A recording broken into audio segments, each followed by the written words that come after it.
This is the WJTS News. Thank you for tuning in. I'm Bill Potter reporting. Kendall King has been found in Jacksonville, Florida. According to a press release from Kendall King's family, as of August 22nd, Chief Falkenberg informed them that the police and federal agencies have located Kendall in Jacksonville, Florida. Kendall is expected to return to them within the next 5 days. The family says while they want to bring her straight home, there are a bunch of legal hoops they have to jump through in order to get her back. The family states they've waited 33 days to hear something about her. The family says they will keep the community updated on Kendall's progress, and they thank everyone who stepped up to help. The family has expressed interest in making a list of everyone who helped and will be rallying around Kendall to make sure she has access to the help and services she needs to start healing. The family asked for people to keep praying for them as well as for Kendall. A Jasper man was arrested on OWI charges Sunday afternoon. At approximately 3 o'clock, the Jasper Police Department was dispatched to a possible intoxicated driver at CVS. Officers arrived in the area shortly after the call and located a car matching the description that was given in the parking lot of Holiday Liquors. When officers attempted to make contact with the vehicle driving the vehicle, the driver pulled away.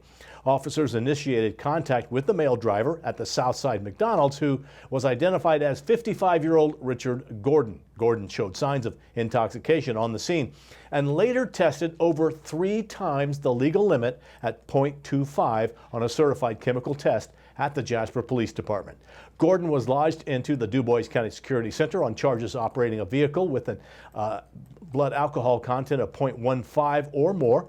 While defendant has a prior conviction for OWI within the last 7 years, also operating a vehicle with alcohol concentration equivalent to .15 or more, operating a vehicle while intoxicated, endangering a person, operating a vehicle while intoxicated.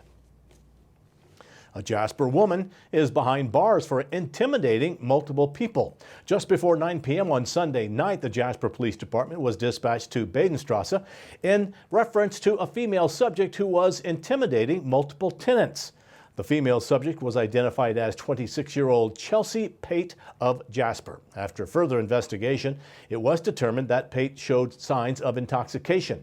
Pate was evaluated by Memorial Hospital, where she tested positive for benzodiazepines, amphetamines, cannabinoids, and methamphetamine. Pate was charged with intimidation and public intoxication and lodged into the DuBois County Security Center.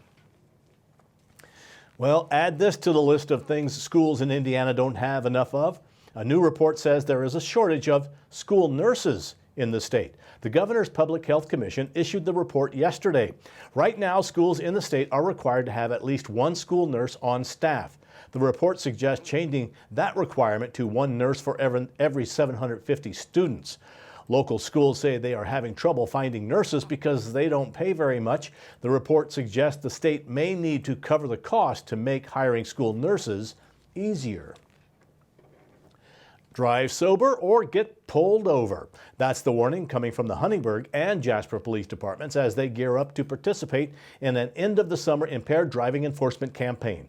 Starting this weekend through Labor Day, officers will be increasing patrols designed to target those driving under the influence of drugs or alcohol. Alcohol-impaired traffic fatalities have increased over the past few years, as have other dangerous driving behaviors, fueling a nationwide surge in roadway deaths.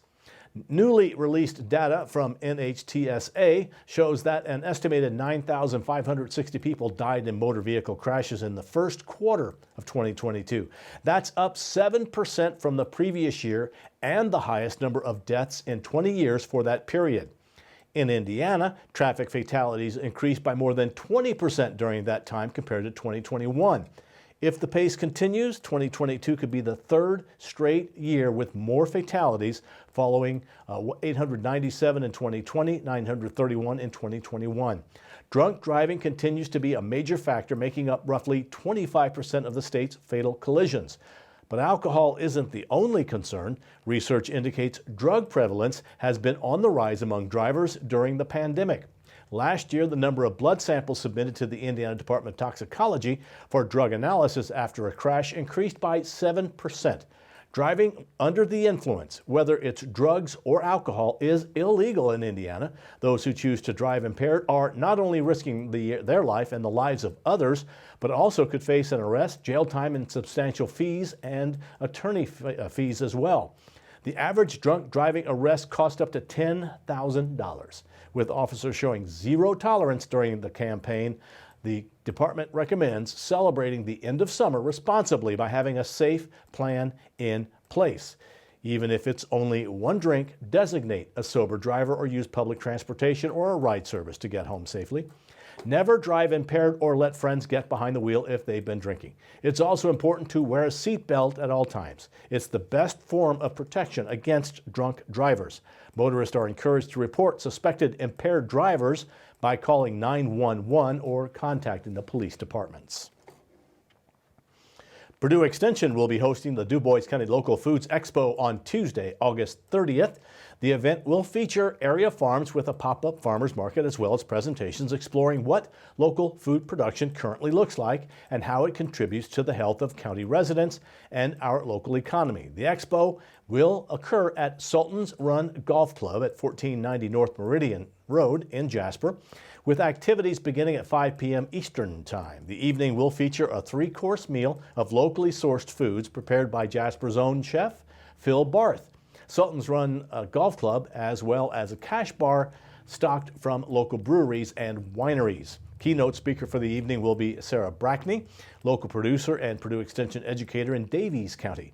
A Du Bois County panel of local experts will later discuss food from production to regulations to marketing and use. The evening will conclude with visitation with our local growers. Due to meals and limited seating, online reservations are required at bit.ly/Duco Local Foods. That's capital D, small u, capital C, small O, capital L, small O-C-A-L, capital F-O-O-D-S. With the cost of this event being $25 per person. Individuals with questions, or if you'd like to make a reservation, I'm sure you can just simply call Purdue Extension at 812-482-1782, 482-1782, or email cebrewer@purdue.edu. Now stay tuned. WJTS News will continue in a moment. Brian Schwank makes his weekly visit to the Du Bois County Humane Society, followed by a look at weather, and then Kurt Guxell steps in with a look at sports.